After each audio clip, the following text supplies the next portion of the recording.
అమ్మల్లారవో అక్కల్లార, అమ్మల్లారవో అక్కల్లార, ఈ వార్త వినరండి, యేసయ్యను నమ్ముకోండి. ఈ వార్త వినరండి, యేసయ్యను నమ్ముకోండి. అమ్మల్లారవో అక్కల్లార, అమ్మల్లారవో అక్కల్లార, ఈ వార్త వినరండి, యేసయ్యను నమ్ముకోండి. ఈ వార్త వినరండి, యేసయ్యను నమ్ముకోండి. మానవ జాతి పాపము కొరకై, మానవ జాతి పాపము కొరకై కన్నీరు విడుస్తుండు, ప్రభు రమ్మని పిలుస్తుండు. కన్నీరు విడుస్తుండు, ప్రభు రమ్మని పిలుస్తుండు. అమ్మల్లారవో అక్కల్లార, అమ్మల్లారవో అక్కల్లార, ఈ వార్త వినరండి, యేసయ్యను నమ్ముకోండి. ఈ వార్త వినరండి, యేసయ్యను నమ్ముకోండి. లోకమంతటా యేసు రక్తము, లోకమంతటా యేసు రక్తము ఎరువుగా జల్లిండే, మరణపు ముళ్ళును విరిచిండే. ఎరువుగా జల్లిండే, మరణపు ముళ్ళును విరిచిండే. అమ్మల్లారవో అక్కల్లార, అమ్మల్లారవో అక్కల్లారవో పల్లె చెల్లెల్లారా, ఓ పట్నమక్కలారా, ఓ పల్లె చెల్లెల్లారా, ఓ పట్నమక్కలారా. అమ్మల్లారవో అక్కల్లారా, అమ్మల్లారవో అక్కల్లారా, ఈ సత్యమేనరండి, యేసయ్యను నమ్ముకోండి. ఈ సత్యమేనరండి, యేసయ్యను నమ్ముకోండి. హల్లెలూయా.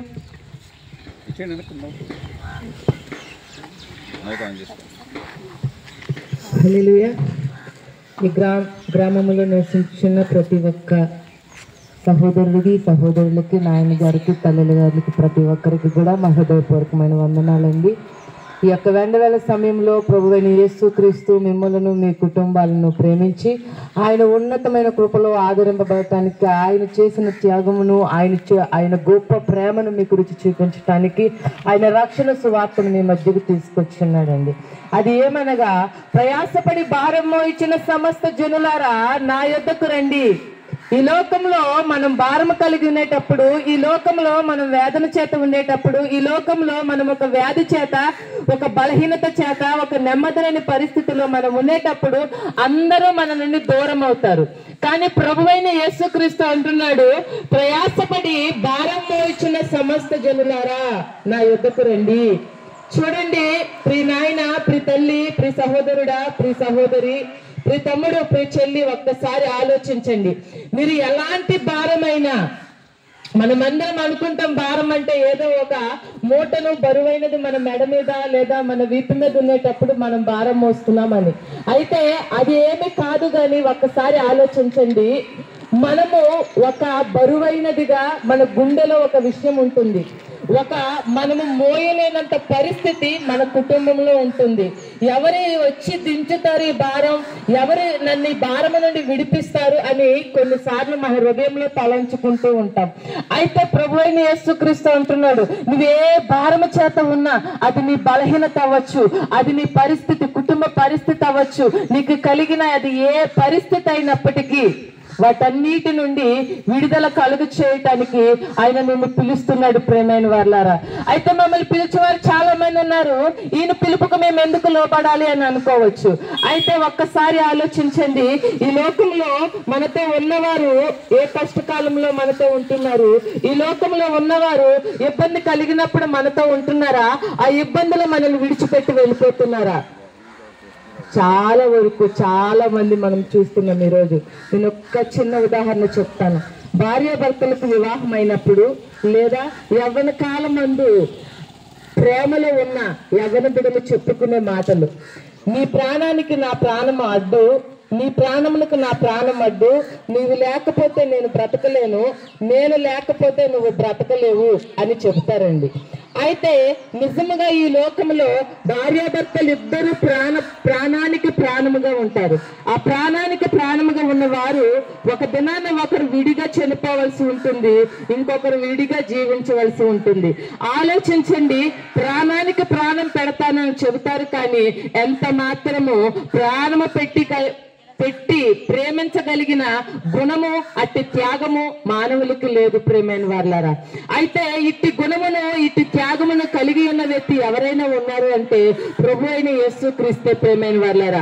ఎందుకు ఈ మాట మేము ఇంత ధైర్యముగా రూఢిగా చెబుతున్నామంటే, ఈ లోకంలో అనేకులు రుచి చూచి, అనేకులు తెలుసుకొని, అనేకులు పరిశోధించి, అనేకులు దాన్ని గ్రహించి చెప్పిన మాట ఏమిటంటే, మానవాళికి ఒక మనిషి కొరకు ఇంకొక మనిషి ప్రాణం పెట్టింది ఎవరైనా ఉన్నారంటే ప్రభు అయిన యేసుక్రీస్తే ప్రేమైన వాళ్ళారా. ఎందుకు ఈ మాట మేము చెబుతున్నామంటే, ఈరోజు మేము మీ వట్టి వారిమే, మీలాంటి వారిమే అయినప్పటికీ దేవుడు మమ్మల్ని ప్రేమించి ఆయన ఉన్నతమైన కృపనిచ్చి, ఆదరణిచ్చి, ఈ రోజు మేము కలిగి ఉన్న ఈ సంతోషము, ఈ ఆదరణ, ఈ నెమ్మది మీ కుటుంబాల్లో కూడా చూడాలి. ఆ దేవుని ప్రేమ మీరు అనుభవించాలి. ఆయన మాకొక్కరికే కాదు గాని మనందరికీ దేవుడై ఉన్నాడు. మా నిమిత్తమే ప్రాణం పెట్టలేదు గాని సర్వమానవాళి నిమిత్తము ప్రాణం పెట్టి ఉన్నాడు ప్రియమైన వాళ్ళారా. మనం చెప్తాం, ఈ లోకంలో సూర్యుడు అందరిపై ఒకే కాంతినిస్తాడు, చంద్రుడు అందరికి రాత్రిపూట ఒకే వెలుతురునిస్తాడు. ఈ లోకంలో వచ్చే ఈ గాలి అందరికి ఒకే రీతిగా ఎలా అయితే గాలిని అందిస్తుందో, ఈ లోకంలో మీరు అందరికీ ఎలా ఒకే సదుపాయాన్ని కలిగి ఉందో, అలాగే ప్రభు అయిన యేసుక్రీస్తు కూడా నీవు ఆయన అంగీకరించకపోయినా, నీవు నా దేవుడిని చెప్పినా చెప్పకపోయినా, ఆయన తట్టు నువ్వు చూసినా చూడకపోయినా, నా పాపము నిమిత్తము తనలో ఉన్న ప్రతి రక్తపు బొట్టును కార్చేవాడండి ప్రభు అయిన యేసుక్రీస్తు. ఎందుకు ఆయన మా కొరకు రక్తం కార్చడం? అవును, ఎందుకు మన కొరకు ఆయన రక్తం కార్చడం? ఎందుకు అంటే మనము, మన మీద ఉన్న పాపము, మన మీద ఉన్న శాపము కొట్టివేయబడాలి అంటే ఆయన ఒక పరిశుద్ధుని రక్తము చెందించవలసి ఉంది. ఈ లోకమంతా పరిశుద్ధుడు పరిశుద్ధుడు పరిశుద్ధుడని చెప్పగలిగిన దేవుడు ప్రభువైన యేసుక్రీస్తు ఒక్కడేనండి. పరిశుద్ధుడని మాలాంటి వారు మాత్రమే కాదు గాని పాండిత్యము తెలిసిన వారు, శాస్త్రవేత్తలైన వారు, జ్ఞానము కలిగిన వారు చెబుతున్న మాట ఏమిటంటే, ప్రపంచము యావత్తు ఎలుగెత్తి ఒక మాట చెబుతుంది, ఈ లోకములో పరిశుద్ధుడు ఎవరైనా ఉన్నారంటే, ప్రాణం పెట్టిన వాడు ఎవరైనా ఉన్నారు అంటే, తిరిగి లేచిన వారు ఎవరైనా ఉన్నారు అంటే, పునరుద్ధానుడే మరలా ప్రజలను ఆదరించడానికి వచ్చిన వారు ఎవరైనా ఉన్నారు అంటే ప్రభువైన యేసుక్రీస్తే ప్రేమైన వాళ్ళారా. ఈ లోకంలో అందరూ మరణిస్తారు, తిరిగి లేవరు. కానీ ఈ లోకంలో మానవాళిగా వచ్చి మనిషి కలిగిన ప్రతి వాటిని ఆయన భరించి అనుభవించి అంతా చూసి మనిషి వలె మరణమును పొంది, మనిషి వలె అంటే మనలాగా ఒక వ్యాధి చేతో బాధ చేతో మరణము పొందలేదండి. ఆయన మరణము మన పాపాలు మనం చేతితో చేసిన పాపములకు చేతులకు మేకులు, మనము కాళ్ళతో చేసిన పాపములకు కాళ్ళకు మేకులు, మనం తలంపులతో చేసిన పాపములకు తలకు కిరీటములు, ముళ్ళ కిరీటమును ధరించి వేదనతో మనము పడవలసిన శిక్షను ఆయన భరించి తన ప్రాణాన్ని మనందరి కొరకు ప్రయత్నముగా చెల్లించున్నాడండి. నేను మీ కిందక చెప్పాను, నీకు ఇష్టం ఉన్నా లేకపోయినా సూర్యుని కాంతి మన అందరి మీద ఒక్క రీతిగా ఎలా అయితే పడుతుందో, ప్రభు మనకి ఇష్టం ఉన్నా లేకపోయినా దేవుని ప్రేమ, ఆయన త్యాగము మనందరి మీద ఉంది ప్రేమైన వారులారా. ఈ లోకంలో నువ్వు బ్రతికేది 60 లేదా 70 సంవత్సరాలు మాత్రమే. ఈ 60 లేదా 70 సంవత్సరాలు కూడా నువ్వు కన్నవారితో నీకు ఇబ్బంది, కట్టుకున్న వారితో ఇబ్బంది, ఇరుగు పొరుగుతో ఇబ్బంది, నీ బంధు వర్గాల మధ్య ఇబ్బంది, నీ శరీర బలహీనత, నీ కుటుంబ ఆర్థిక పరిస్థితులు, నీకు కలిగిన ఎన్నో సమస్యలు. అయితే వీటన్నిటినీ లోకంలో తట్టుకొని, వీటిని తట్టుకుంటున్న నీవు క్రీస్తు వైపు చూసి నిలబడగలిగితే, వీటన్నిటిలో ఎంత నెమ్మదిలేని పరిస్థితిలో ఉన్నారో ప్రియమైన వారులారా, ఒక దినాన్ని నువ్వు మరణించిన తరువాత నిత్య రాజ్యములో సంతోషము, సమాధానము, నెమ్మదితో జీవించగలుగుతాం. ఎందుకు మాకు ఆ రాజ్యం అని అనుకోవచ్చు. మన పూర్వీకులే మనకు నేర్పించారు చిన్నప్పటి నుంచి స్వర్గము నరకము అని. మేమంటున్నాం ఈరోజు నిత్య జీవము అని. ఆ స్వర్గము నీకు కావాలి అన్నా, ఈ నిత్య జీవంలోకి నీవు వెళ్ళాలి అన్నా, ఈ లోకంలో ఈ భూమి మీద నివసించుచున్నప్పుడు క్రీస్తుని అంగీకరించగలగాలి. ఎందుకు క్రీస్తుని ఒక్కడనే అంగీకరించాలి అంటే, అవునండి, ఈ లోకంలో ఉన్నవారందరూ ప్రాణమును కోరువారైతే మానవాళి కొరకు ప్రాణం పెట్టిన వాడు ప్రభువైన యేసుక్రీస్తు. ఈ లోకంలో ఊరి పేరు తెలిసిన వారు ఉన్నారు కానీ ఆ ప్రాంతానికి ఎలా వెళ్ళాలో మార్గము తెలియని వారిగా ఉన్నారు. అయితే నిజమైన స్వర్గం లేదా నిత్య జీవం, ఆ రాజ్యములకు రాజు ఆయనే, ఆ రాజ్యానికి నడిపించగలిగిన దేవుడు ఆయనే గనుక, ఆయన తట్టు గనుక, ఆయన గనుక వెంబడించగలిగితే ఆ నిత్య రాజ్యంలో ఇప్పుడు మనం ప్రయాసపడుతున్నాం, ఎన్నో వాటిని ఖర్చు చేస్తాం, సమయాన్ని ఖర్చు చేస్తాం, తిరుగుతాం, దానాలు, ఆ ఎన్నో పరిస్థితులు చేస్తాం. ఈ అన్ని పరిస్థితులు కూడా ఆ నిత్య జీవంలోకి అయితే మేము అంటాము అవన్నీ తీసుకెళ్తాయి. అయితే క్రీస్తు ఉంటేనే తీసుకెళ్తాయి.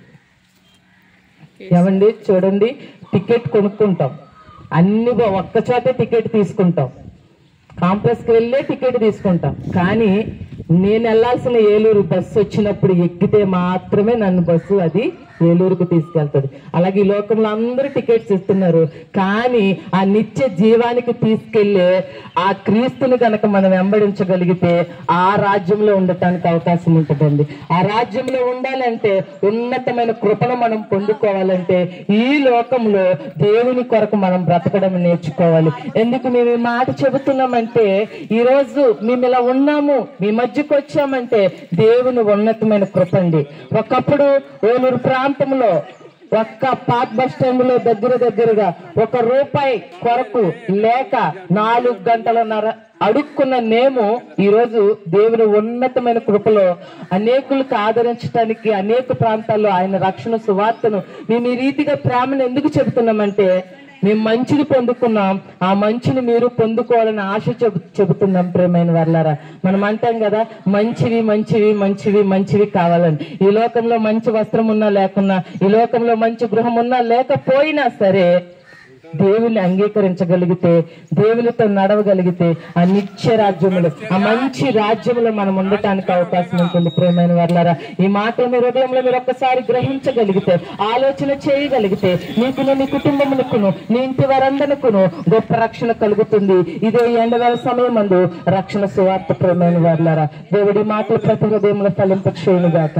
ఆమేన్. ప్రార్థన చేసుకుందాము. పరిశుద్ధుడైన తండ్రి, నీకు వందనాలు, స్తుతులు, స్తోత్రములు చెల్లిస్తూ ఉన్నాను తండ్రి. అయ్యా, ఈ ఎర్రమలపాడు గ్రామ కాపురస్తులందరినీ కూడా మీరు జ్ఞాపకం చేసుకోండి నాయన. ఇక్కడ ఇలా సువార్త ప్రకటించడానికి ఇచ్చిన ఈ సమయాన్ని బట్టి నీకు వందనములు, స్తుతులు, స్తోత్రములు చెల్లిస్తూ ఉన్నాను. ఎవరైతే నీ మాటలు వింటూ ఉన్నారో తండ్రి, వాళ్ళ హృదయాల్లో నీ ఆత్మకార్యాన్ని జరిగించమని వేడుకుంటూ ఉన్నాను. పరిశుద్ధాత్మడానికి వందనాలు చెల్లిస్తూ ఉన్నాను. ప్రభువా, నీలోనే రక్షణ ఉంది నాయన. అయ్యా, నీవు నాయన నేనే మార్గము సత్యము జీవమునై ఉన్నానంటున్న దేవుడివి. నా ద్వారా తప్ప ఎవరు పరలోకం చేరంటున్న దేవుడు నాయన. ఈ ప్రజలను దర్శించండి, ఈ గ్రామ ప్రజలను దర్శించమని వేడుకుంటూ ఉన్నాం. పరిశుద్ధాత్మడానికి వందనాలు ప్రభువా. నీ కుమార్తె చెప్పిన మాటలు నాయన వాళ్ళ హృదయాల్లో ఫలించడానికి కావాల్సిన నీ కృపను దయచేయండి. మంచి నేలను పడిన విత్తనాలు వలె నాయన నూరంతలుగా ఫలించడానికి కావాల్సిన నీ కృపను దయచేయమని తండ్రి యేసయ్యా నీకు వందనాలు చెల్లిస్తూ ఉన్నాను. అలాగే కరపత్రికలు తీసుకున్న వారితో కూడా మీరు మాట్లాడండి నాయన. ఆ పత్రికల ద్వారా కూడా మీరు మాట్లాడి తండ్రి నీ నామానికి మహిమ తెచ్చుకోమని ప్రభువా.